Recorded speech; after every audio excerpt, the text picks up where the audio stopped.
is the use of clean and green technologies to achieve carbon neutral growth for economic development. Sir, please come on the dais.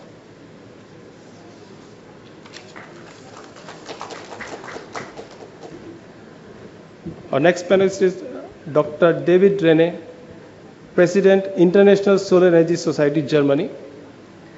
Dr. Rene's work focuses on solar and wind technologies and resources for clients such as World Bank, Asian Development Bank, International Renewable Energy Agency, private companies. Dr. Rene previously worked at National Renewable Energy Laboratory and Pacific Northwest National Laboratory, where his focus was on solar and wind energy resources, international programs, and environment studies. Please come on the dais, sir.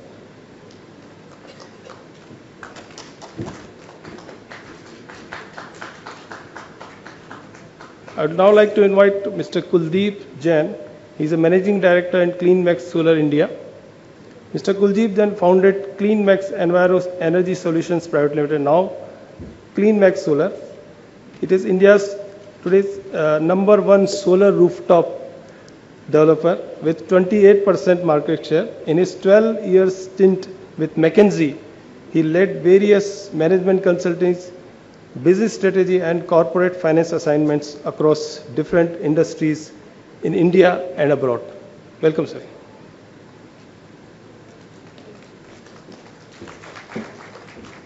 Our next panelist is Mr. Sanjeev Aggarwal, Managing Director, Amplus Solar Solutions Private Limited, India. He is the founder CEO of Amplus Solar Energy Solutions, one of the India's largest growing distributed solar companies. He has 20+ experience in the thermal and renewable energy sector. Under his leadership, Amplus has built up a portfolio of over 300 megawatt of rooftop and open access solar projects spread across 200+ cities sites. Mr. Aggarwal has recognized as a young leader by FICCI. He also won the Global CEO Award, Finance Monthly, consecutively in 2017 and 2018 for leading Amplus on its remarkable growth path. Mr. Aggarwal is a mechanical engineer and an MBA from IIM Ahmedabad. Welcome, sir.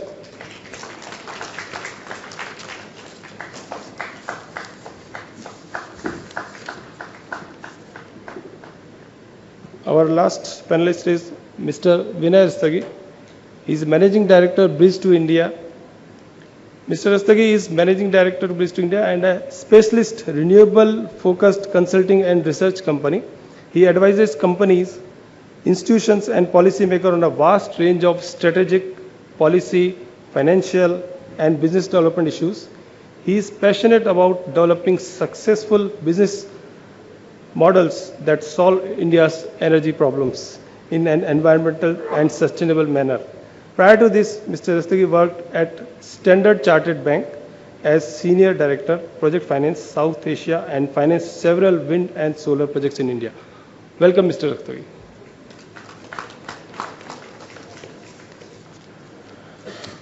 Friends, as we all know that India has set a target of 40 gigawatt of solar energy coming from the rooftop by the year 2022. And of course, we know this rooftop solar has a various advantage. It doesn't require any land. It doesn't require any additional transmission and distribution system. And moreover, it reduces the transmission and distribution losses is also reduced. So apart from these advantages, government has put policy and regulatory framework for its promotion of rooftop. However, so far the capacity added in the country is just 5% of the target capacity. There are certainly many challenges on this sector. To discuss this and get some solution of how to solve these challenges, I hand over to Mr. Simon Stolp, moderator of the session. Thank you, sir. Thank you, Mr. Jathani, and welcome everyone to this discussion on solar rooftop in India. It's going to be a good discussion because we have an excellent panel here of true industry expertise, true practitioners, true thinkers in this sector. And we need that because this is a complex sector. In fact, if you look at the renewable sectors within India, I'd suggest that it's one of the most complex and challenging. And as Mr. Jethani has just said, that's shown in the results. Against a 40 megawatt target, the industry has only achieved around 2.5 gigawatts to date. It's a vital sector though, and I think even though it has been slow to take off, it's vital that we get this sector right, and it's vital that we recognise some of the promise that it holds. Grid scale will face its own challenges, and I think they're on the short-term horizon, particularly around land availability, but also around transmission constraints, system constraints, and also wholesale market constraints, particularly in India where you have quite an inflexible wholesale market. We should also be conscious of the pricing trends around battery storage, which will really bring distributed generation and rooftop solar into their own and really be at the heart of a massive transformation in the industry. And because we see it as being an industry of such promise, the World Bank has invested heavily in rooftop solar in India. Of the almost $1.5 billion that we've invested to date, rooftop solar takes up the most significant proportion. We have, through SBI, made $650 million of discounted finance available to the market to try and catalyse early movement in the market. We have also developed a technical assistance program that looks at some of the structural issues in the market too. We have been encouraged that financing has moved very quickly into the market, and we've seen excellent uptake of that and very quick activity through the hard work of some of the panellists sitting here with me. But we also harbour significant concerns. We would like to see a much deeper and broader solar rooftop market in India. We recognise that there are limited commercial cases for this in India, limited to the commercial and the industrial sector, but even within that sector we see limitations around creditworthiness and the ability to flow finance deeply. A breadth of experience here in terms of the Indian market, but also international markets. We'll go to each of the panel members in turn just for a brief opening statement, and then we'll have a discussion before I open up for some questions from the audience towards the end. So please listen closely to the discussion, have your questions ready. We'll come to you once we've been through a discussion here. Having said that, let me turn to Dr. Rene, and David, if you'd like to give us just a quick opening statement. Thank you very much, Mr. Chairman, and I'd like to thank the organizers for inviting me to this conference. Has been a really interesting couple of days here so far. So I'm going to just talk about three major points to sort of set the stage for what this panel and the question and answer session will be covering. Rooftop solar, the way I see it, can be basically broken down into two categories. One being the off-grid residential systems, typically the traditional solar home systems. We won't be talking about that very much because I think we're going to really focus on the grid tied, on the second category, the grid-connected distributed generation systems, where we use residential, commercial, industrial rooftops, mainly to reduce the energy required by the building and taken from the grid at the owner's requests and wishes. And we'll talk about how that enhances grid flexibility and reduces intermittency in the grid as well. Just quickly on the off-grid markets, the Global Status Report 2018 released back in June shows that the off-grid market in India is 147 million households, and right now only about 19% of those are equipped with solar home systems, off-grid systems. So there's a substantial off-grid market here. But I think what we should focus on for this panel is the grid-tied market. And a very important point here is that distributed rooftop systems are mostly behind the meter. At least that's the way it is in Europe and the US and many other places. I think there could be exceptions to that, but typically speaking, the utility doesn't actually see what's coming from the directly from the rooftops. It's being impacted by that through the net load that it's trying to meet. And this contributes to what we talk about often called the duck curve. phenomenon. Not sure how many of you have heard of that. It was actually a term, I think, that was coined by the California independent system operators. But basically what they were finding is that with a solar resource reaching its maximum during the middle of the day, that it's also when the load is actually relatively low compared to the morning and the evening hours. But then as the sun sets, the load, the actual usage load increases substantially as people come home from work. And so in the middle of the day, you have a solar resource meeting a very large portion of your load when you have a large-scale penetration of rooftop solar.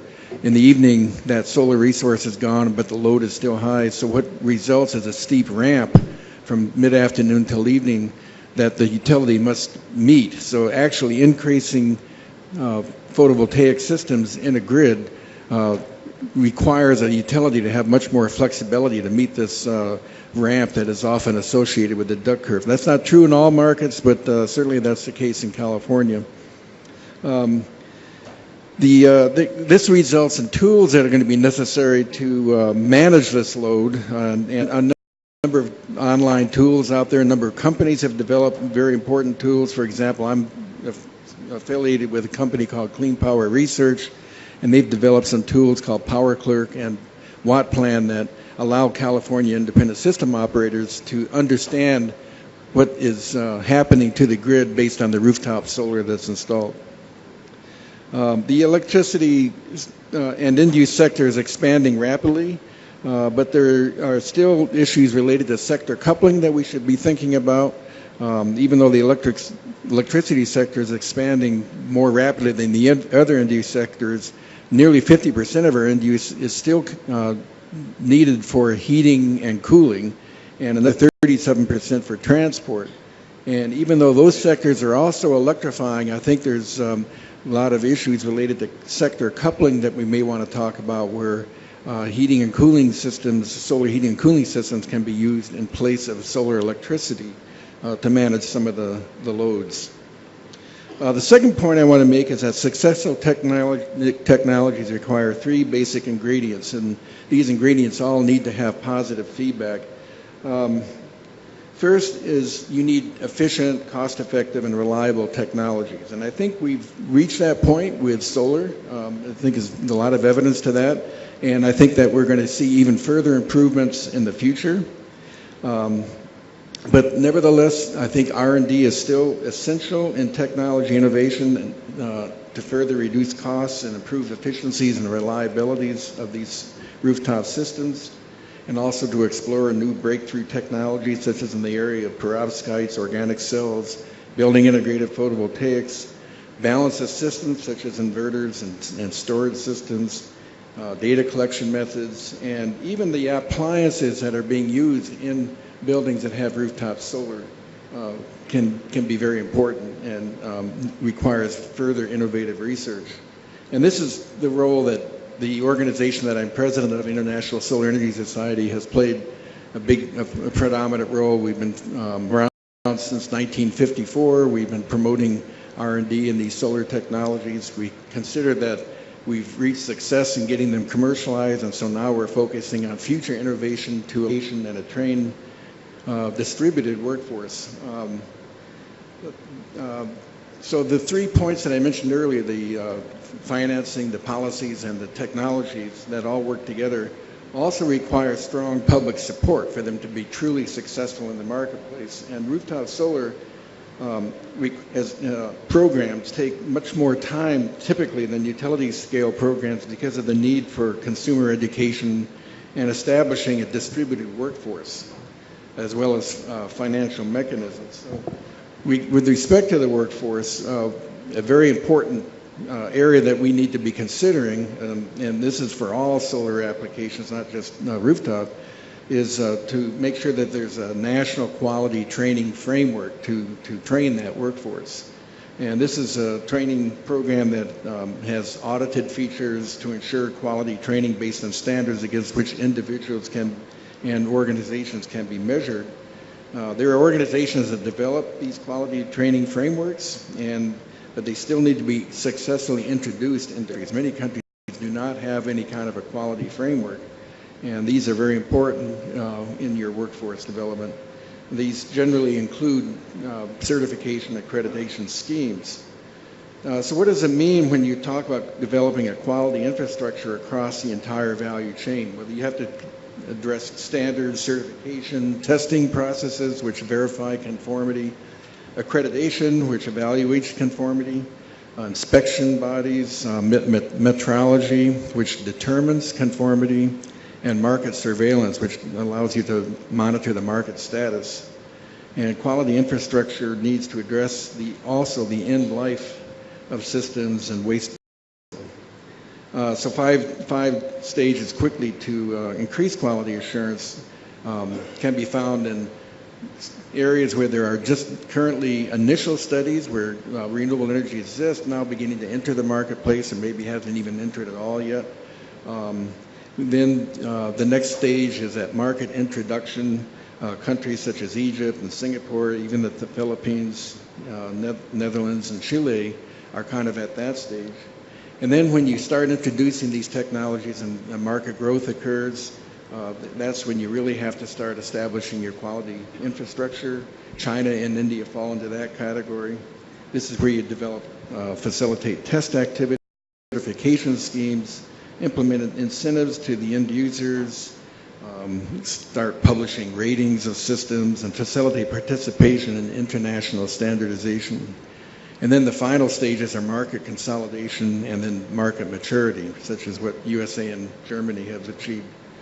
So these are another important point that maybe we can talk about further. But just by way of summary, the rooftop resource for solar development in India as well as elsewhere is substantial, but a variety of barriers are there that need to be overcome to make this resource fully accessible and to achieve the targets established by the national government, the 40 gigawatt target that we've been hearing about. So with that, thank you for your participation and attention. I'll turn it back to the next speaker.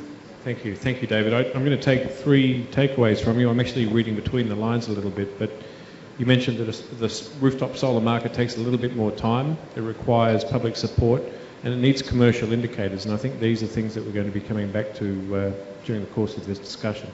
Let's turn to Kuldeep now, one of the most successful investors in this market, for some of his perceptions. Thank you, Simon. So I'll just focus on my ideas on the topic of how to widen and deepen the rooftop solar market in India.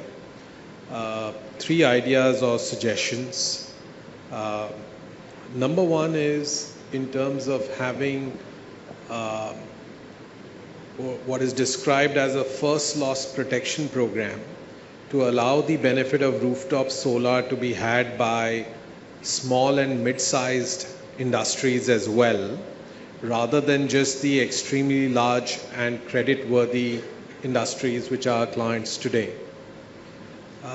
What I mean by that is that partly because in our nation we have a weak contract framework and it takes forever to resolve disputes in court. So when players like us think about what is an addressable market for us, we focus on the really large companies, AA, AAA rated, multinational subsidiaries. In reality, the rooftop market for the credit segment below them, the suppliers to those companies, other mid-sized manufacturing organizations, is probably, a wild guess would be 40 to 50 times that size. And getting to those companies, however, is difficult because if our equipment is going to be on their roof, then tomorrow he'll stop paying me what sort of protection mechanism I have. And in this country of ours, if it involves going to courts and trying to find a legal solution for contract dispute and violation, it will just take too long. One of the ways to mitigate that could be a first loss protection program, which is essentially, the way it could work is for the first 10 or 15% of non-recoveries or projects gone bad, the first loss investor takes that hit, and beyond that it's the lenders and the developers who have to take a hit. Of course, there's a lot of detailing behind that, but if we have a first loss protection program, even a $1 million or roughly 7 crore rupees of aid could go in making 30 to 40 megawatt of rooftop solar happen for those industry segments who are today not getting it. And in terms of where the money could come from, of course, it could be foreign money, multilateral money, or foundations. But even I would suggest to the government of India to consider, scrapping maybe subsidy programs on rooftop solar that they currently have.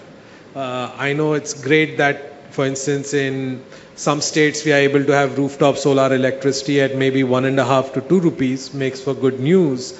But in reality, if you do the same thing but without the subsidy, you would have maybe paid 3.5, 4 rupees, which is still much cheaper than grid power at 7 rupees. And instead, we could have used that money to have a bigger base of volumes happen for the country. So in case we can't get money from multilaterals or other people, if we've got so much subsidy programs going on, if we just say, look, we are not doing that anymore. The subsidy is legacy from the time when rooftop solar was not viable we did not have grid parity without subsidy. So that's really 2012-13 legacy, not necessarily very applicable today. So that's one suggestion of how to grow the industry. A second one, which is more offbeat, is to adopt a mechanism adopted by some countries, including USA and others, where we could provide a tax incentive to investors to invest in pooled vehicle assets which will eventually own solar power plants. Just like as salaried individuals, we all get certain tax benefit on, say, invest in insurance, or mutual fund investments are tax free. Why does the government do that? Because it wants to create a certain asset class, incentivize creation of a certain asset class, and we could have the same thing happen with solar as well. And it could be broader. It could be maybe just rooftop solar. It could be rooftop and something else, wherein people putting in money into that asset, right, by having a little bit of a tax break, the same way as we incentivize home loans. So you get a tax break for taking a home loan, or we incentivize insurance and so on. We could look at something for renewable and solar as well. A third suggestion, more for adoption of rooftop solar for residential households, would be to have special dispensation for NBFCs or banks, just like we have say rural savings banks, or we have small we have small finance banks now allowed under RBI. So under the category of specialized banking, you could have specialized banking and lending for rooftop solar or solar as well. The significant difference or advantage is that for a house to invest in rooftop solar, it needs to have financing available to it. So, the choice becomes that, do I buy a motorcycle for my child, or do I invest in a few panels, to have rooftop solar? So you'll always prioritize running household expenses or things you need for the family. Therefore, financing is important. However, the challenge with financing millions of small homes in India is credit recovery. And, for a business like ours, credit recovery is very difficult from an individual household. However, if you are a bank or a lender, the nature of your powers and ability to recover is also very different, and the consequences on the borrower are very different if they are defaulting to a bank or an organized sector lender. So we need certain specialized banking or lending norms or categories of institutions which could do this. Very difficult to make it happen with the country's current regulatory and such frameworks. So 3 suggestions for rooftop solar.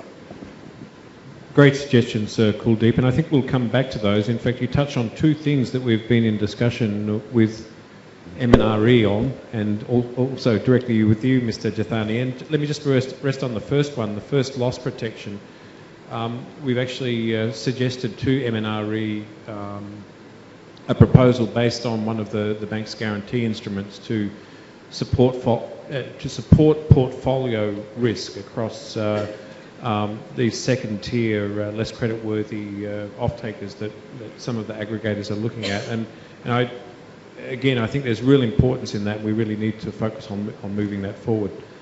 Let's come back to those a little bit later when we start talking about the various differences between commercial, industrial and residential agricultural solar rooftops. Let me turn now to Dr. Anil Garg for his opening comments. Thank you, Simon. On very lighter side, I will say that biggest bank is sitting in my side. So the future of rooftop is bright. Second thing, I want to very clearly say that energy efficiency and renewable energy go hand to hand. What I mean at this point of time, that rooftop should be energy efficient. It should be technology incentive. It should have some role of innovation. Then investment comes, then concern for the environment. In the different hall in EU section, I have attended just today, and they say that small, smart is beautiful. They are concerned about the schools, hospitals, and residential rooftops. So this is one of the area in which India's success is only 5% of the target, which is not very healthy thing. Then what should we do? We should have something. This means, first thing, we should sensitize the people. And people should feel that it is a commercial or commercially viable model first. Then there are some problems. One problem is that roof itself. There is no data available of the roof of the houses and all premises. No data is available. Yes, Google can help in this regard, and it is helping. Then there are few things. This means that we should have rooftop. This means there should be net metering also, smart metering. So, and it should be connected to the grid as far as possible, so that if extra or more than utilized power is generated, it should pass on to grid, and the person will get benefited in terms of money. There are other things which require. There is a gap. You have heard that Karnataka is having 73% in renewable energy, which is a very good sign. No other state. So we should do something good, like in UP, in Delhi, Karnataka, Maharashtra, and other states. They are pretty active in rooftop, but still target is only 5% we have achieved. Then public support is requirement. Public support. When public will support, then if it should be large investment is required, and this is for the whole life cycle of the rooftop. So public wants that it should be paid in EMIs. It should be some incentive, as my learned colleague has, Mr. Jain has said. There should be, I am not saying subsidy, but it should be some incentive from the government, tax benefit from the government, so that everybody will be encouraged to have roof on the top of their house.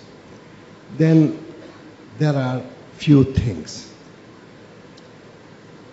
I will say three things.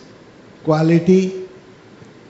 Quality-wise, it should be the best panel and it should be maintained by the technician around us. So skill development, training is a need of our for variety of regions and vast number of peoples.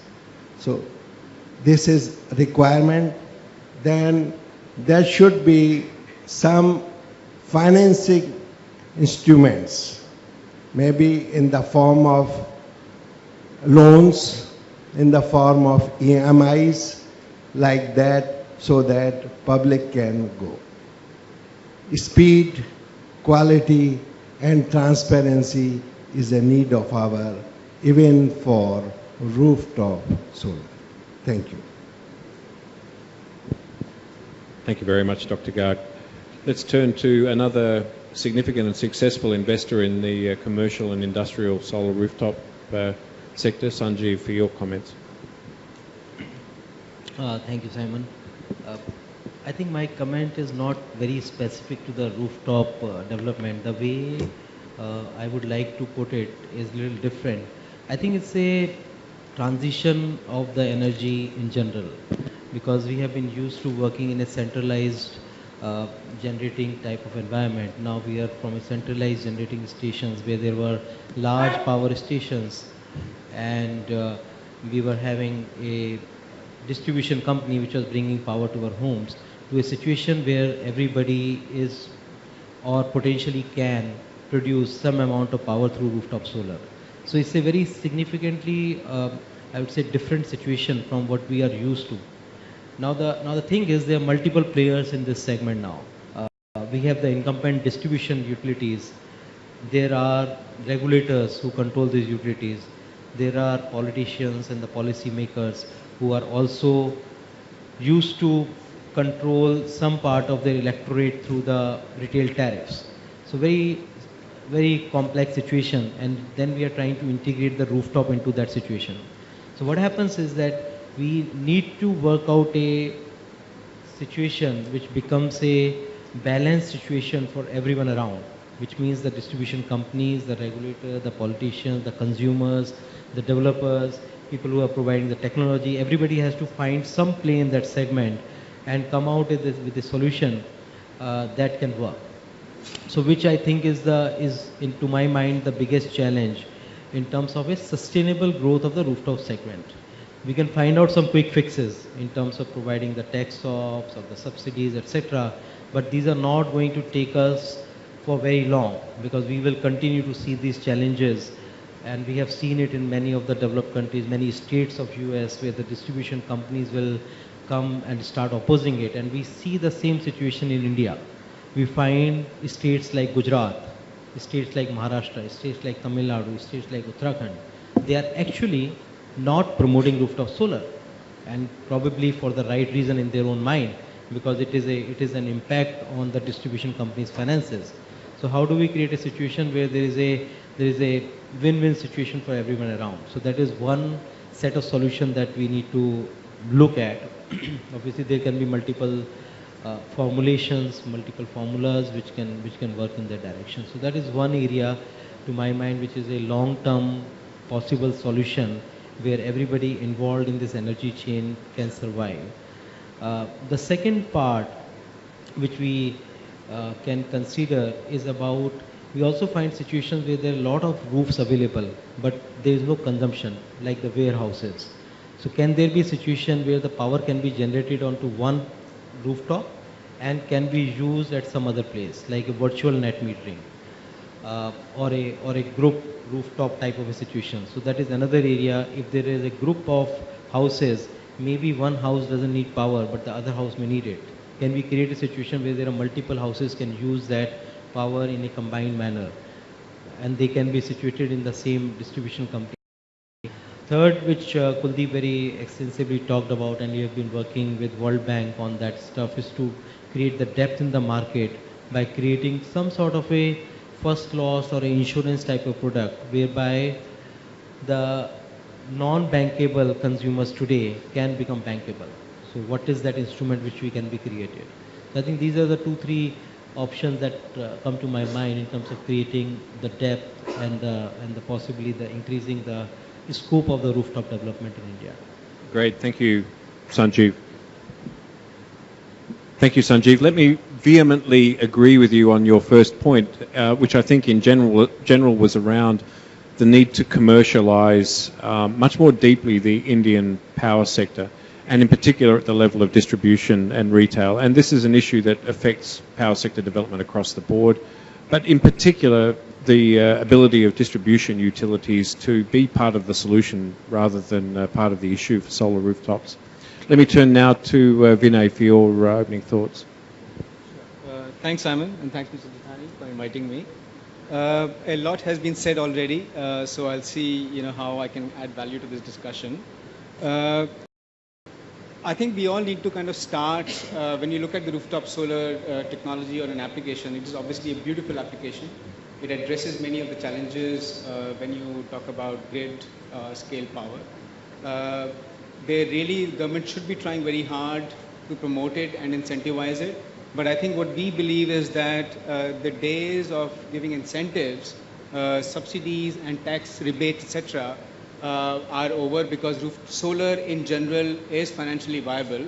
And I think the focus of the government really should change now to empowering the customer. And I think if you do that, if you help the customer making the right decisions, then I think you will solve a very, very big lacuna or a shortcoming in the market. So, we are talking about the rooftop solar market today is dominated almost completely, as Kuldeep and Sanjeev have said, by the blue chip CNI customers.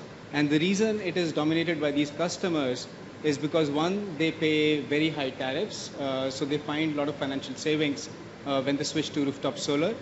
Second, these are bankable customers, so everybody is happy to go set up a project for them, sign a long-term PPA for them. Now the question is, how do you reach the other parts of the market? And as I said, I think we should try and find solutions which stay away from subsidies. Arguably, even the first loss piece, which in my view is some kind of indirect subsidy for these customers. And how can you do that? So I think the way to do that is first we need to help these customers making the right decisions. The large corporates have all the infrastructure and the procurement and the resources to make the right decisions. They can evaluate the technology, they can evaluate the financing solution, the legal contracts and so on, and make the right decision. But when you are talking about a small business enterprise, an SME customer or a residential customer, I think the biggest challenge that they have is there is no standard technology or a product which is available. They don't have the wherewithal or the capability to make the right decision. And I think if the government can start, and this is something which only government can do, but what it needs to do is it needs to empower these customers by laying out very clearly through various consumer education platforms in terms of what are the various contractual options available to them, what are the various business models available to them, how can they finance these systems, can they go to NABARD or IREDA or SBI, or who can they turn to for financing, and what are the various technological system configurations available. Should they do net metering, gross metering, with storage, without storage, so on and so forth. I'll give you a very simple example from my own personal experience. The place where I live in a residential complex, the society decided that they will have a rooftop solar system. So somebody asked the estate manager to go and get 3 quotes in terms of what is doable and what is the cost of these systems. And in that process, somebody referred the state manager to me and asked him to show the 3 quotes to me. And when I looked at those 3 quotes, it actually made for a pretty horrific tale, because we got 3 quotes which were about 30 to 35%.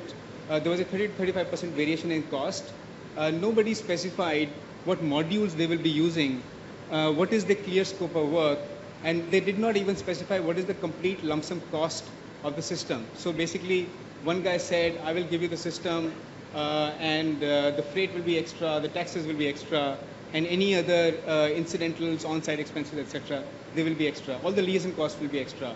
Nobody gave any quality assurance in terms of how will they assure that my system will be actually up and running after 2 years or 5 years or 10 years. So I think these are the kinds of things where if we can remove and address these pain points for the end consumer who really needs help with these, I think that will be a big help to the customers.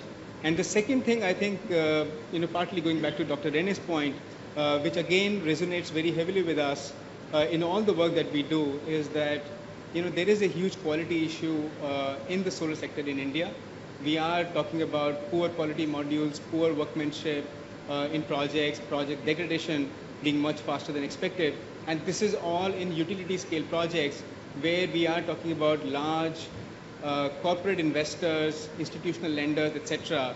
Despite that, we have these failures. And in our view, the problem in rooftop solar is actually 5 to 10 times much worse, because we hear some pretty ghastly stories where systems stop performing, or they perform only 60 to 70% of their expected output after like 1 or 2 years. So I think again, there needs to be serious steps taken by the government or government agencies with the help of other international experts to improve quality assurance schemes, specifically focusing on rooftop solar. And that can be done through improving standards, certification processes, holding the contractors and the developers accountable, that if they are installing a system, they need to give a guarantee to the end consumer, and they need to assure that after 3 years, after 5 years, this is the minimum expected output from that system.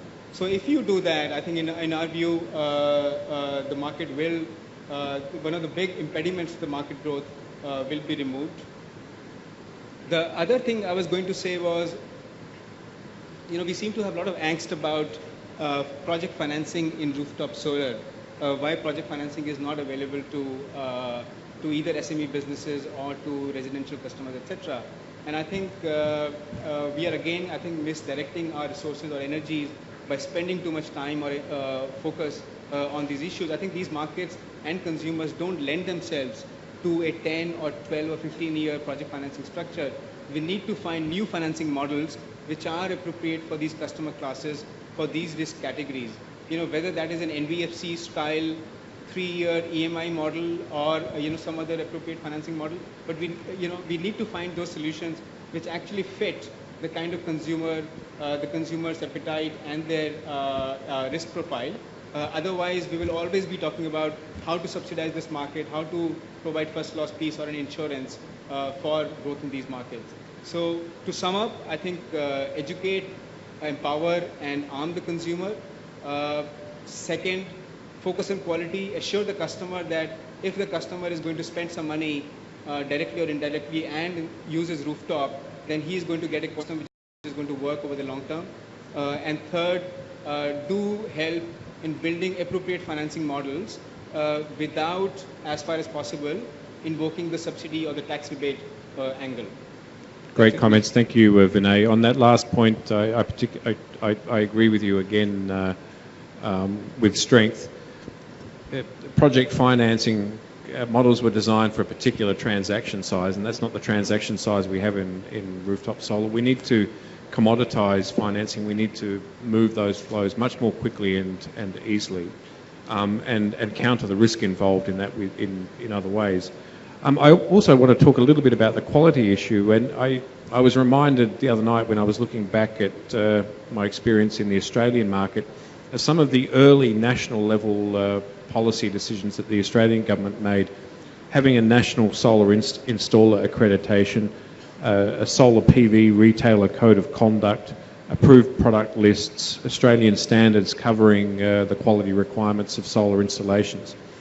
We have a federal structure very much along the same lines of India, concurrent subject status within the power sector, the centre providing guidance and the states following. But on those issues, there was absolutely no disagreement amongst the Australian states on the need for national level quality guidelines.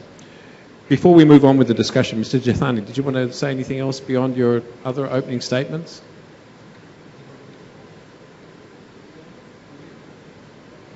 At the end, okay. I'd like to actually split the discussion in two parts. The rooftop solar market is segmented in India. We have the commercial and industrial sector, where you have a commercial proposition, and there are different issues that affect whether or not there is finance moving in there, whether or not there is activity, and whether or not volume of rooftop solar grows. And then we have the subsidised sectors, the agricultural, residential sectors, where the commercial proposition is far less clear. And I'd like to ask the question, I'm going to ask it to the audience, if we are to move volumes within the solar rooftop market in India, do we focus on deepening the commercial and industrial sector and its uptake of solar rooftop, or do we focus on residential and agriculture? Let me have a show of hands for the first, commercial and industrial. And residential agricultural? Okay, we have more with the second. So let's start with that discussion. Residential and agricultural consumers. Subsidised, cross-subsidised by the higher tariffs on commercial and industrial sector, and very, very low uptake at the moment of solar rooftop. Let me open it to the panel, and anyone jump in here that wants to. What are some of the key ingredients that we need to start looking at to move solar rooftop in this space? Anyone want to start the ball rolling on that? I think the residential segment will move only if there is support from the distribution companies, because residences don't really consume power during the day, because people may be out on work and their power consumption may be very little. So most of the power is consumed towards the evening or early mornings. So there has to be a facility for net metering, and that has to be pretty simple, very, very straightforward. Like it should be done like in a day or two maximum, not like months. So today we know of situations where people have installed on their roofs at residences, paid all the money, and they don't get the net metering approved by the distribution companies because the meter is not available, or the local engineer is not willing to come to his house to check that, etc. So these things are really the big impediments, and so unless this is sorted, I don't see that people will be really comfortable.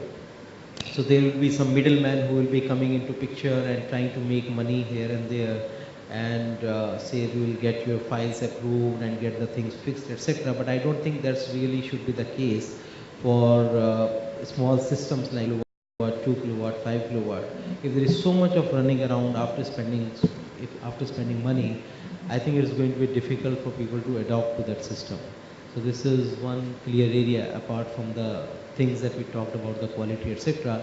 And then I think it's a question of the market forces taking over about what the quality is. So government should simply move out of this segment apart from facilitating the net metering, get out of the subsidy system, let consumers decide what is good for them, because I think it's very, very competitive with respect to what they're buying from the grid, particularly the high-end residential customers. If they're buying power at 6 rupees, 7 rupees, their payback period can be as low as 5 years, 6 years, 7 years. And I think there should be market forces which take over and provide the good quality products. There can be some responsibility of the government to identify or to help them giving the quality certification.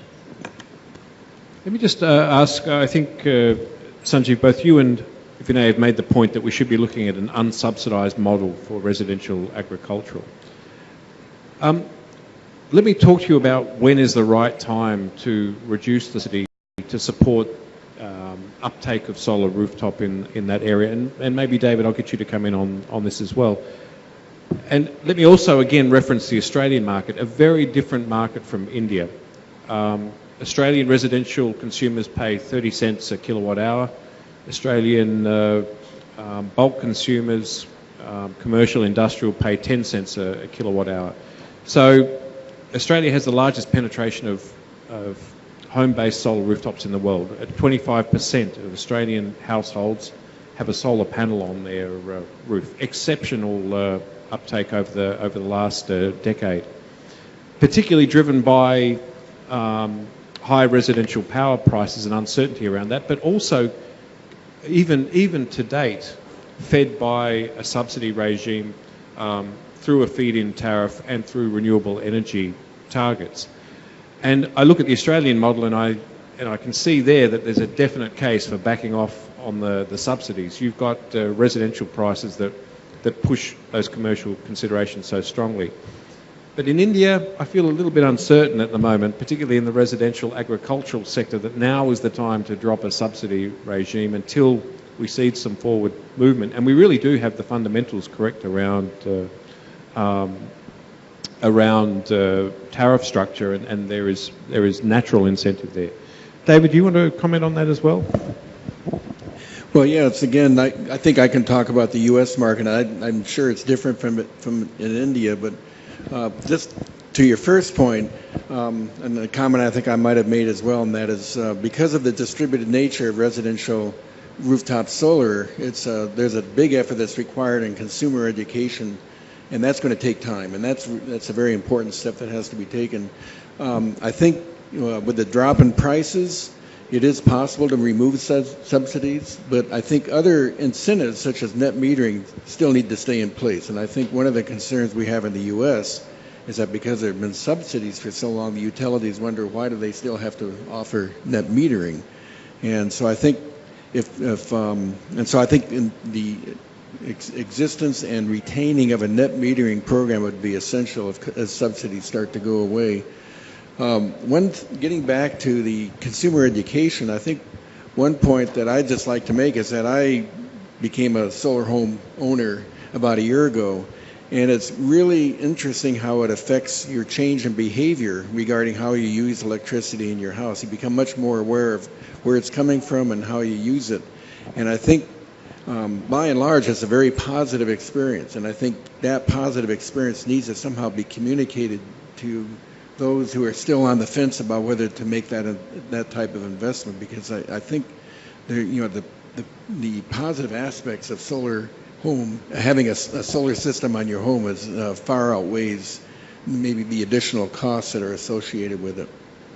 Great, thanks. Let me just quickly turn back to Vinay for a response on the issue of subsidy. When is the timing right to start looking at that in residential and agricultural India? Yeah, I think I'll focus on residential. I think because agricultural is a very different kind of consumer and a different kind of market factors, forces. So the fact, Simon, is that even if the government gives 30% subsidy, the way that subsidy is processed and the cost of making that payment out and getting that money to the consumer, by the time that money filters down and the time it takes, actually only about half of that money reaches the consumer. So that is fact number one. Second, there is, when we look at the residential rooftop solar market, I think, so again, if we divide that market into two parts, one is the high-end consumer, which has typically connected loads of 5 kilowatts and above, and somebody who's got below that category. Anybody who has a consumption of 400 or 500 units every month is already paying grid tariff of anything between 6 to 10 rupees, depending upon the location where that consumer is. At 6 to 10 rupees, high-end consumer, we need to ask ourselves, do we want to incentivize and subsidize that customer? That is point number two. Point number three is, we can actually help that customer by making the right decisions, getting that money to get this DISCOM to invest in the local distribution infrastructure and setting up all the necessary platforms in terms of consumer education quality assurance, etc., etc. If we do all of that, then in my view, there will be a much better help for the consumer. And let's not forget, I think there is a myth that Indian consumer is so price sensitive that he cannot afford power at 6 rupees or 7 rupees, etc. We have 100 gigawatts of diesel generator capacity today, which produces power at 20 rupees to 30 rupees a unit. And the consumer doesn't bat an eyelid. When the power goes off, whether it is a residential customer or a business customer, the DG set goes on or an inverter goes on. Again, the cost of that inverter power is very, very high. So I think we have to wean. I think this is where the policy makers have locked themselves into this idea, into this thought process that without subsidy, the market is not going to move ahead. We need to provide new financing models, new business models. We need to help the consumer, but I think we should actually walk away from subsidy right now, unless you're looking at the really needy and the agricultural sections of the society which have kind of stayed out for now. What I thought I heard you say in points 1 and 2 is that we really need more efficient and far better structured subsidies. And I think that really is a very significant and valid point and something that we should be taking up with the government. Let me just talk about the agricultural sector for a little bit. We see a lot of distributed solar solutions starting to be thought about by state governments at the moment. Solar pumping, anything that will get that highly subsidised, non-paying consumer off their books and onto some other form of power supply. Is there a market there? Can there be a market there? Kuldeep, do you want to talk a little bit about your observations on agricultural load in India? It's a consumer segment we don't serve, so my views, observations, ideas are probably at the same level as anyone here in this room. But we are, as a nation, I think, putting out a few dozen million agricultural pump sets which are solar enabled. So it's like something like 20 million or so agricultural pump sets are going out over the next few years. Also has been announced by the government. So it is a big focus area.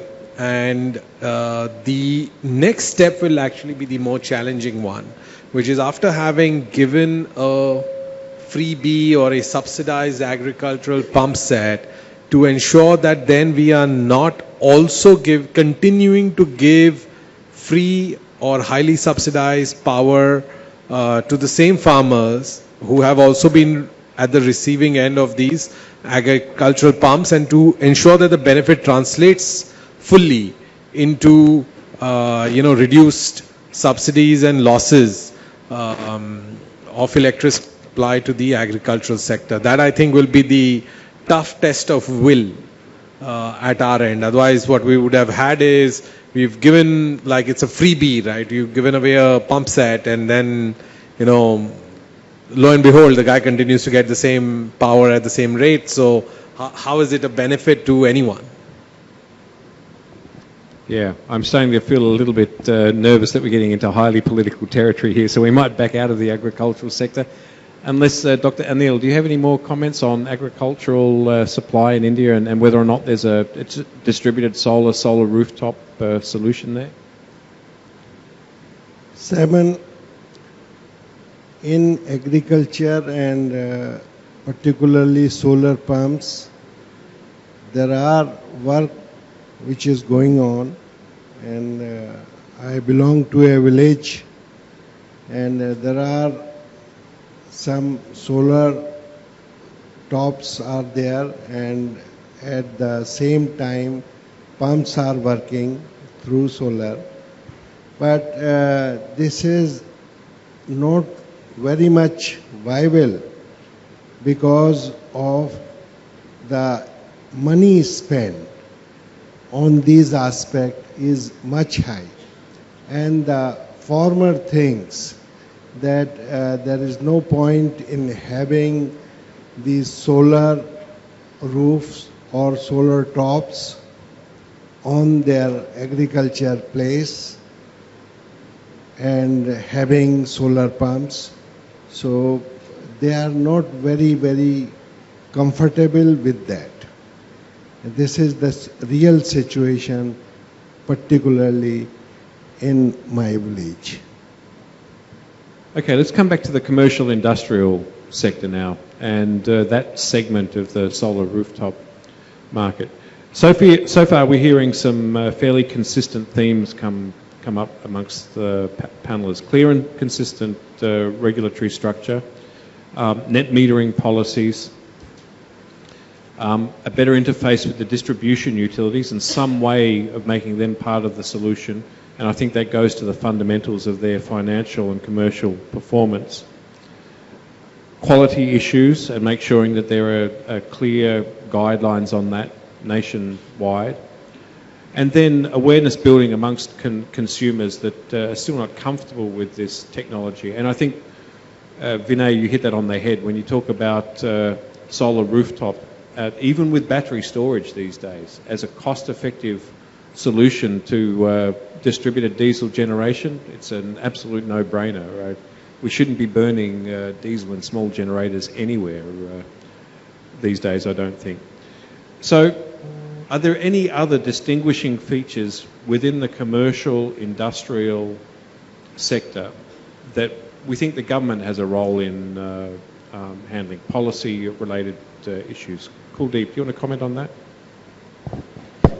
Thank you. Yeah, on the CNI side, the good news is that an industrial factory or a commercial enterprise today moving solar would save anywhere between 35 to 40% of the cost of grid electricity price without a rupee of capex investment in the event we were investing for them and selling them electricity. So the savings are very high. It is essentially the power at 35% odd discount compared to grid power, right? So that's a great proposition. From a regulatory or policy perspective, a few things which I think the government could do to accelerate that. One is to have maybe a standardized state rooftop solar policy. Right now, we have as many rooftop solar policies as we have states. Everyone has a certain difference. What happens is that at a policy level and government level, they say, oh, have we got net metering everywhere? We are quite delighted that we have net metering everywhere. But what the states have done is that, okay, there's pressure, there's political pressure to get net metering done, but let's do this, that let's keep a artificial cap of say 0.5 megawatt or 1 megawatt per installation. In anything in life, you have an 80-20 principle. 20% of your installations will account for 80% of the national capacity.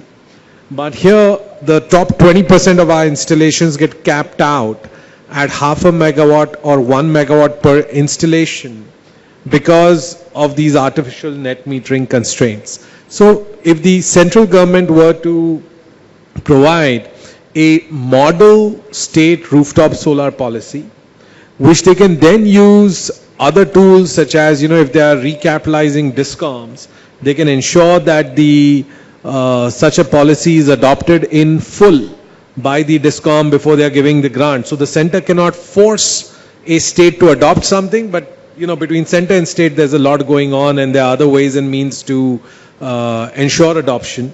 You may still have a few states who are not adopting what the center is prescribing, but even if you could get to 70-80% of the states adopting a model net metering and state rooftop solar policy, that would be a big win. And that's, I think, definitely one thing which is an easy fix. It's like a Monday morning, easy to do kind of thing and gets rolled out over a year. Let's talk about distribution utilities a little bit more, because for me this really is the elephant in the room. Unless they are commercially viable, unless they have sufficient fiscal space to be able to look at solar rooftop as a service provision within their own realm, which I would suggest they are not currently, as a general rule, not currently in the position to, and we're talking specifically about publicly owned distribution utilities in India. Is that enough, and how do we, I know how we get there. They're very, very fundamental issues that will take 5-10 years to address in the current Indian context. How do we continue to work with DISCOMs as part of the solution while we turn them around, give them the capacity to stand up financially and adopt this within their own utility business models? What I'm hoping the panelists will talk about is some of the regulatory structures that we're seeing emerge in New York, renewing the energy vision, some of the performance-based, platform-based approaches to regulation that are going beyond one-way volumetric flow for distribution utilities or retailers as their only means of revenue. Who would like to talk about that? Vinay, maybe first, followed by you, David, with your US experience. So Simon, the problem is that when a customer builds a rooftop system, the DISCOM is not only losing their high tariff paying customer, but the DISCOM actually has to spend money to go certify the system, meter the system, and then do all the necessary activities related to net metering after that. And I think we really need to acknowledge the role of the DISCOM in the rooftop sector and need to make this a profit center instead of a cost center.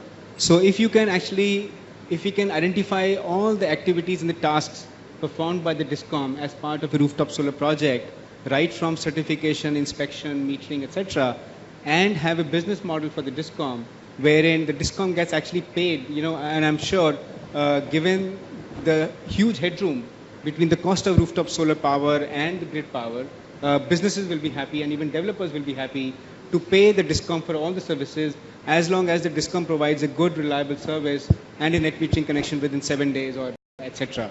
So I think, one, we need to create a business model for the DISCOMs and need to... Well, I guess looking at it from the perspective of the utility, the real value, well, amongst the values I see of commercial industrial systems is they are distributed, and I mean geographically distributed, and that's important because that provides a more net constant output for the utility to deal with. Instead of having a lot of variability because of one or two installations, they have a smoother output overall, just from the weather perspective.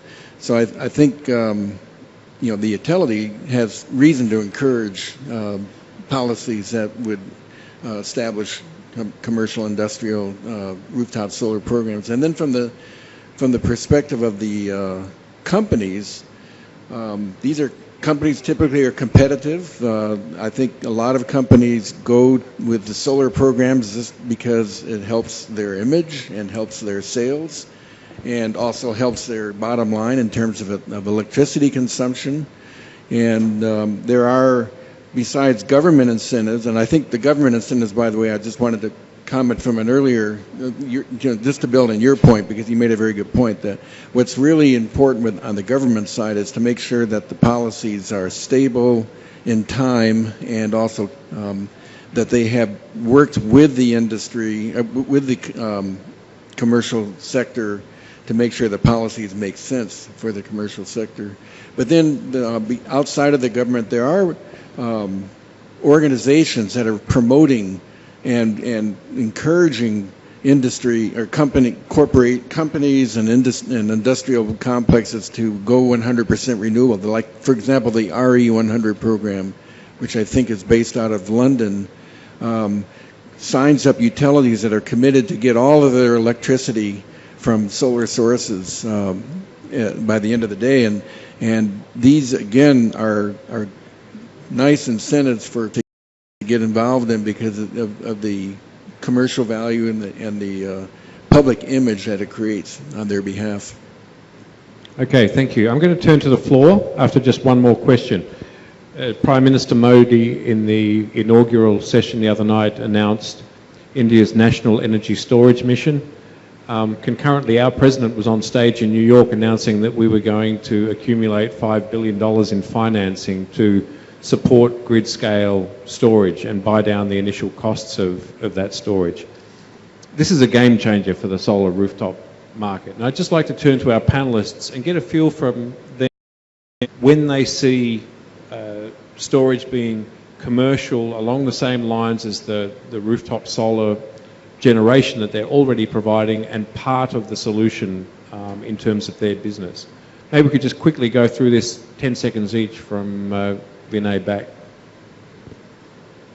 I think we still have some time to go before storage plus solar becomes a viable alternative to grid power or other forms of power. Unless there is a special case where there's an off-grid customer or a customer who's wholly or partly majorly reliant on DG sets. But in our view, that market is about 2 to 3 years away for the C&I customers and possibly longer for other kinds of customers. Okay, thanks. Sanjeev? Yeah, I think I agree with Vinay's analysis on this one. But even after 2 to 3 years, we just probably will be able to say 90% power coming from a solar plus storage, but still we needed the grid as a backbone of the system. Okay, Dr. Anil? I'm optimistic and agree with this that solar will help us. And for a smart home of 10 kilowatt consumption, this means for electric vehicles, it should be a charging station. For cooling and heating purpose, that will do. And only thing we require is that just like home loan for middle class houses, there should be some policy, as David said, it should be a stable policy so that this can be see the light of day. Okay, thank you. Kuldeep? Super quick adoption possible if significant upfront capital cost subsidy created, either through international or domestic means. Market forces alone, not really going to take off for at least 3 to 4 years, which is a minuscule period of time in the energy scheme of things, but is a long period of time in solar world. Right, David? Yeah, well, storage is going to be the game changer, especially if the costs keep coming down as the way they are. I think right now, anyway, utilities don't necessarily value the storage if it's being provided by the client or by the consumer rather than by the utility. I think once the utilities embrace the storage concept themselves, without them having to actually deploy it, that's really going to start changing the picture dramatically. Okay, thanks very much. Let's turn to the floor.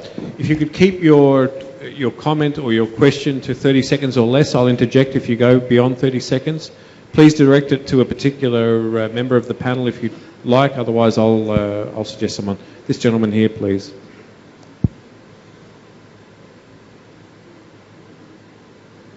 I belong to state of UP.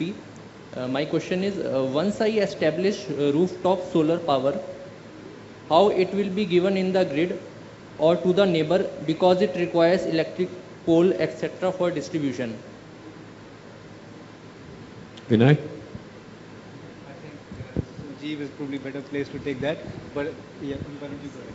It's very simple. You already are getting electricity from the grid into your house.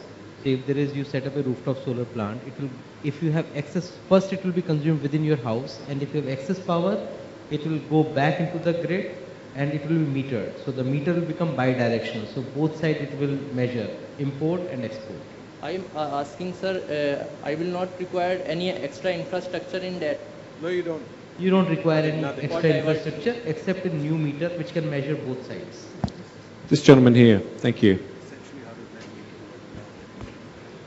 See, I'm Ramesh from the Business Line newspaper. I think the fun in rooftop solar, if the power is consumed right under the roof.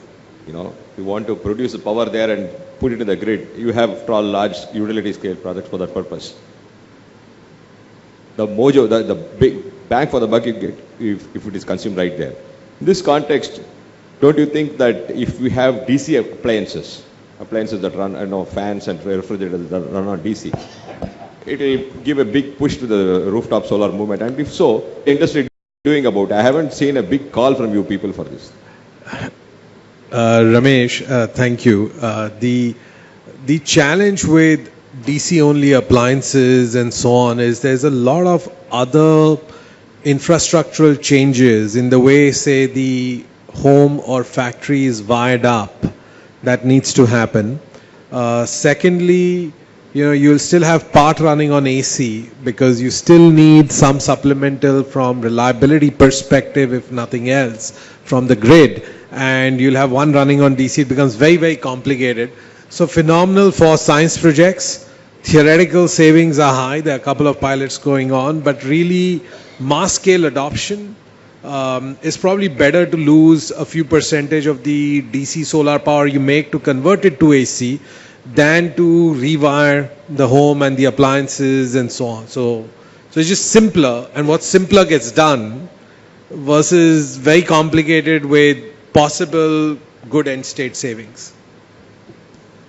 Yeah, my name is Sanjeev. So this is to Simon. Just an observation that you classified CNI and then agriculture and residential in one segment.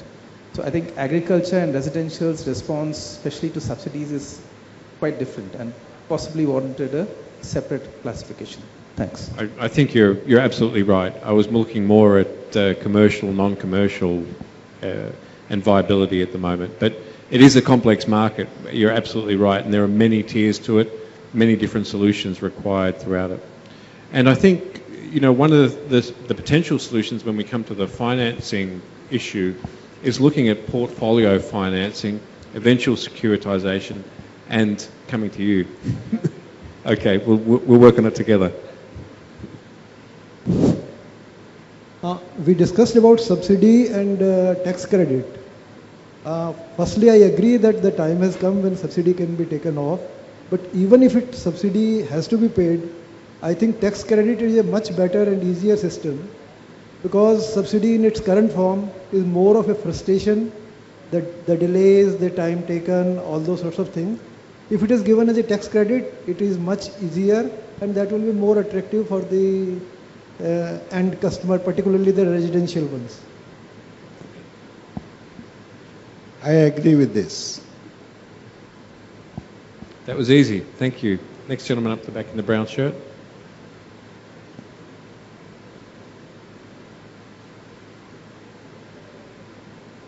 Thank you, sir. I'm Sunil Goyal, a solar energy consultant.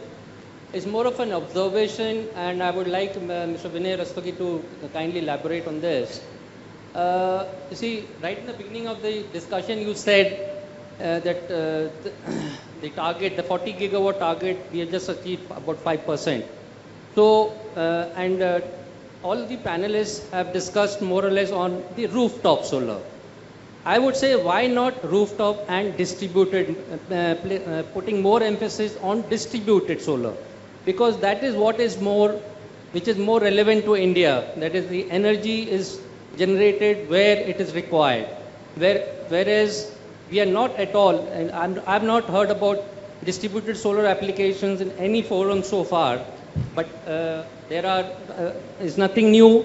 We have got so many applications. You got canal top solar, floating solar, BIPV, you got n number of applications. The government of India is coming up with Kusum solar water pumping scheme, which is a very, very positive application, and is likely to reduce the dependence on imports on the diesel, which is the very, it's a very big drainage on the government exchequer. So, whether I'm right or wrong, please, Mr. Vinay, kindly could you elaborate? So you're right, absolutely right, that modular solar power generation in distributed form is a very efficient and attractive source of power. And whether it is rooftop solar or a solar pump or a canal top solar, all these different applications, they have their own unique solutions and their own unique applications wherever they can be applied. And even rooftop solar, when we talk about it, we're actually using a generic name rooftop solar for all on-site solar, whether it is car park based solar application, whether it is on-site ground mounted application, etc.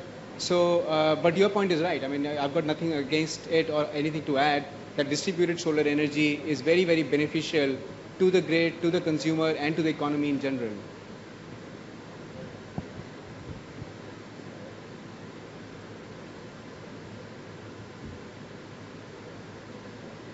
Hi, my name is Neeraj Kuldeep. I'm from the Council on Energy, Environment and Water. My question is to Mr. Jain and Mr. Aggarwal, who is leading the rooftop sector in India.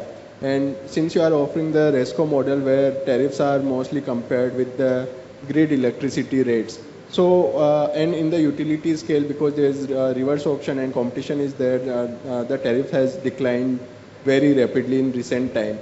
So for the rooftop solar, what tariff trajectory do we see in next 3 to 4 years, and what will be the factors which will drive these declines apart from the because of the decline in the prices of different components? Whether there will be enough competition in the market which will force companies to really offer competitive tariffs even under the RESCO models. Thank you. I'm sure Sanjeev you'll agree with me. I do feel that it's only a myth that the utility segment is incredibly competitive, whereas the rooftop segment is not. The reality is anyone, in fact maybe anyone even sitting in this room, could enter the market. So suppose you want to do a 100 kilowatt plant, it's 40 lakhs. You could, suppose you want to do a new business, you could say, okay, I can invest 40 lakhs and I become a competitor to CleanMax, Amplus and everyone else, right? So the barriers to entry are non-existent in the rooftop solar market to just get in. Yes, to achieve significant scale and so on, it's something else. But, to just get in, the barriers to entry are negligible. Everyone believes that this is the big, bold, bright future of energy. And therefore, everyone and his uncle is trying to do this business. So it's, it's great. We welcome all competition. And therefore, tariffs actually, as a reflection of that level of competition, are really quite low now. They are 35 to 40% lower than grid power, right? It is really not something which can be compared to a utility scale plant, because the economies of scale in a 500 megawatt plant are very different from in a half a megawatt plant.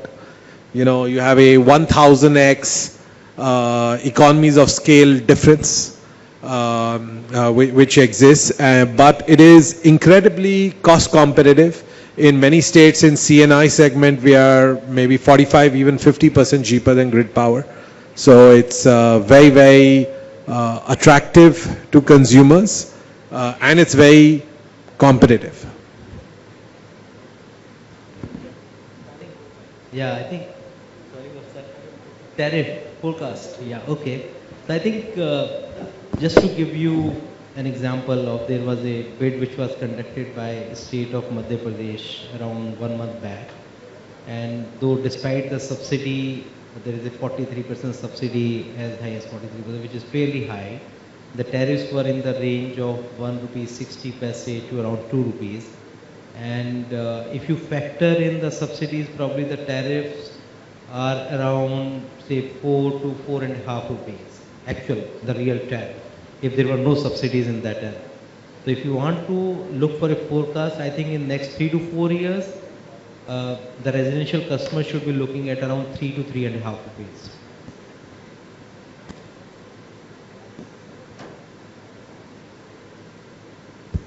Hi, my name is Sanjana and I'm a young professional at Niti Aayog. My interest is in understanding large-scale residential adoption and the barriers to that. I think that the identification by a number of members of the panel of DISCOMs and the problem of cross-subsidies also, is one of the key factors that I have come across while trying to understand this sector.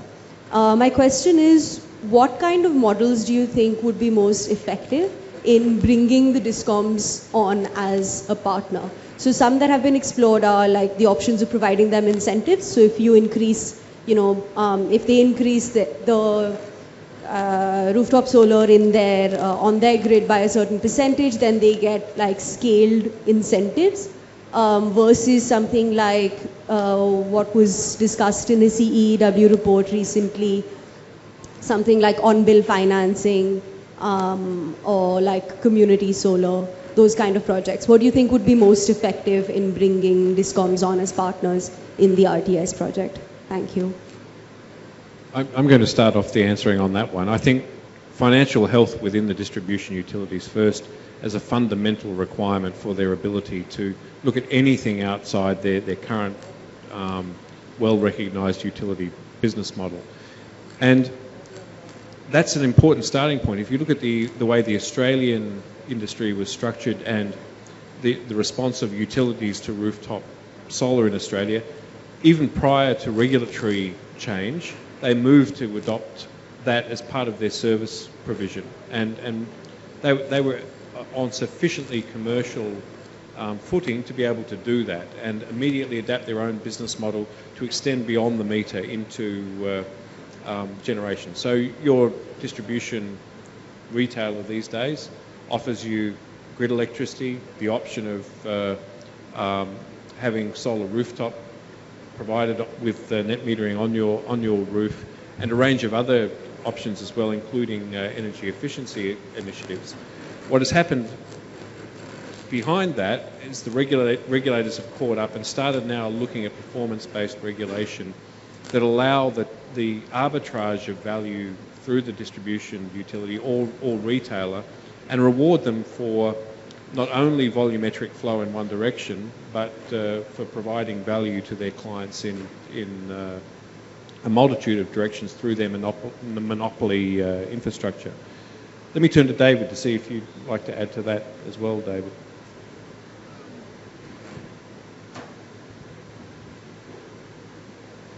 Well, again, I'm not sure if I fully understood the question, but I think you were asking what are some of the incentives that would really expand rooftop solar applications. Are we referring to the commercial and industrial sector or all sectors or residential? I'm asking about residential and whether you think incentives provided by the government would be more, like financial incentives, would be more effective, or are there other business models like on-bill financing which improves credit recovery, which is what Mr. Singh was talking about, I think, for Mr. Jain was talking about for CNI, but that can also be a problem identified for residential customers, right? How do you recover credit from them? Yeah. So what do we need to do to bring DISCOMs on board, given that we know what state their finances are in now and what are the problems, lots of legacy problems that they do have. So given that context, what will it take to bring DISCOMs on board? What is the most effective way? Well, again, I guess I keep coming back to policies that the utility offers that are consistent over the long run. So like net metering, for example, that once somebody puts a system in, regardless of how that system was financed, whether it was financed through a subsidy or through adding it to the mortgage of the house, which is what happens many times now in the U.S., they want surety that over the next 20 years, they'll know how the utility is going to react to that system being on the house. So I really, again, I may be missing something here on part of the answer, but I think the utility stability of the net metering is what's really important, because there were some examples in some states in the U.S. where the net metering went away for a while and the solar market completely disappeared. Even though subsidies are still available, the loss of the net metering feature pretty much put a stop to the sales of solar home systems during that period. Okay, thank you. Thank you everyone for your attention. It's late in the day and you've been very patient and you've stayed with us and asked some good questions. I'm going to turn now to Mr. Jethani for some closing comments, which I think we're going to hear are going to include a discussion on the government's upcoming efforts to clarify nationwide policy on solar rooftops, look at the structure of subsidies and the level of subsidization that currently exists within the solar rooftop market, look at first loss facilities to underwrite deeper and higher volumes of investment in commercial and the industrial sectors, and a number of the other good ideas that were presented by the panelists. Thanks, Mr. Jethani. Definitely, thanks for the vibrant discussion on the solar rooftop. as it has come out from the discussion that we have to take DISCOM in the picture, because if the DISCOM doesn't support, we can't move in the solar rooftop. So we have to think from the perspective of the DISCOM, what is the issues with the DISCOM. You see, in the C&I sector, they are the subsidizing sector. They are moving out and the distribution company is losing their revenue. If we target the subsidized sector, like you said, the agriculture and low paying consumers, if we can put some subsidy and if they are moving out of the distribution company, then distribution company will be very happy to put a rooftop on such sector. Like in Andhra Pradesh, for small consumers, small pilot project is being developed where the small paying consumers are being installed the rooftop. And suppose what is happening, say the distribution company's cost of supply is say 6 rupees and it's paying to the high end consumer 8 rupees, and it is being subsidized to the other sectors, say low paying consumers who are paying say 3 rupees or 2 rupees. So suppose if the low paying consumers are being removed, the distribution companies will be much heavy. Another issue is that in the net metering regime, the power that is the distribution company is getting is during the daytime. And during the evening, where the peak hours, the distribution company has to pay back the power. That cost differential has to bear by the distribution company. That is another issue with the distribution company. So we have to see these two issues, how to address these two issues to the distribution companies. One is we can subsidize only the low paying consumers so that they are putting the only rooftops, not the high paying consumers. So that is done. We are not giving subsidy to C&I, only to the residential and institutional. And our next step would be to pay subsidy only to the low paying consumers, like up to 3 kilowatt or 2 kilowatt, like that. That is one. And another thing is, as Mr. Jain has said, there is a need for standardization of the solar rooftop policy. Of course, there is a non-uniformity in the policy, in the regulations itself. For example, in the West Bengal, they don't allow the solar rooftop for below 5 kilowatt. In the Tamil Nadu, they don't allow the high HT consumers. In Gujarat, they don't allow the RESCO model. So, of course, these are the issues with the states. We are working with the CRC to have a model net metering regulations, the revised one. One they have issued in the August 2013. Now we are conducting a study wherein we are putting a revised net metering regulations that is conducive for the development of rooftop sector. Other issues that has been discussed are empowering the consumers.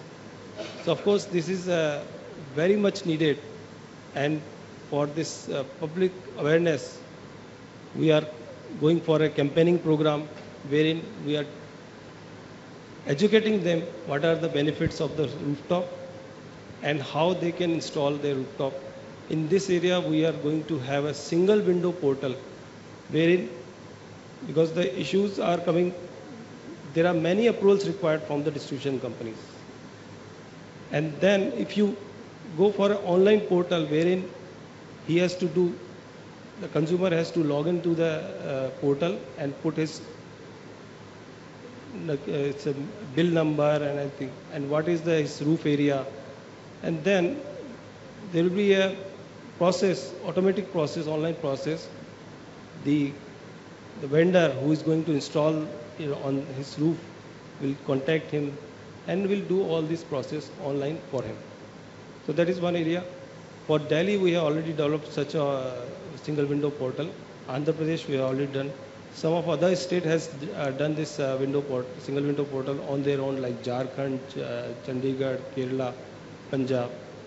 And we are going to integrate them, all these portals on our MLRE portal, so that it's a national portal wherein a consumer can log in and go for the rooftop process, installation process.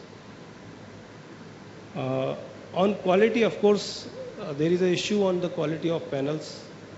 Consumer don't know the quality of panels that he has bought, whether it is good or not. So for that, of course, the specifications are there, but still the consumer has to be educated what kind of panel he has to buy. Another issue is the construction. Equipment buying is one thing. Next is the construction. Whether the construction that is going to be done by a vendor, whether it is sustainable for next 25 years or not. Whether the structure he has placed is good enough to withstand the wind pressure of that area, or the cabling and other things he has made, whether its workmanship is good or not. For that purpose, we are working on the construction standard.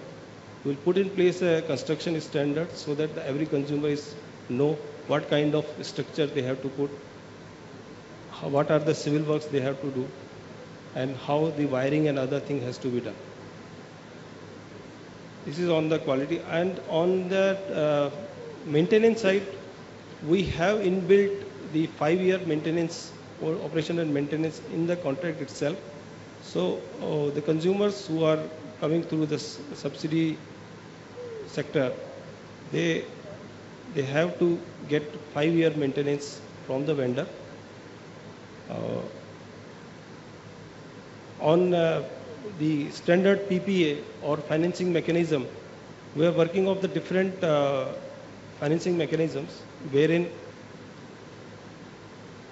new mechanisms like rent-a-roof policy or a demand aggregation, like Mr. Sanjeev has said that in MP, what they have done is they have initially aggregated all the demands, and then thereafter they have gone for the tendering process. Of course, they have put an extra subsidy from the state side and a tariff escalation. It's another business model wherein the initial tariff is low, and over the period you can have the higher tariff. Because otherwise also in distribution, you are getting power from the distribution company. The prices are going year by year at a rate, say 3% or 5%. So this is another model wherein initially you have to pay lower, and then there is an escalation. So these are some of the initiatives the Government of India is taking, and we'll take forward whatever the suggestion we have got from this eminent panelist. Thank you. Thank you for joining us. Thank you. Thank you, everyone.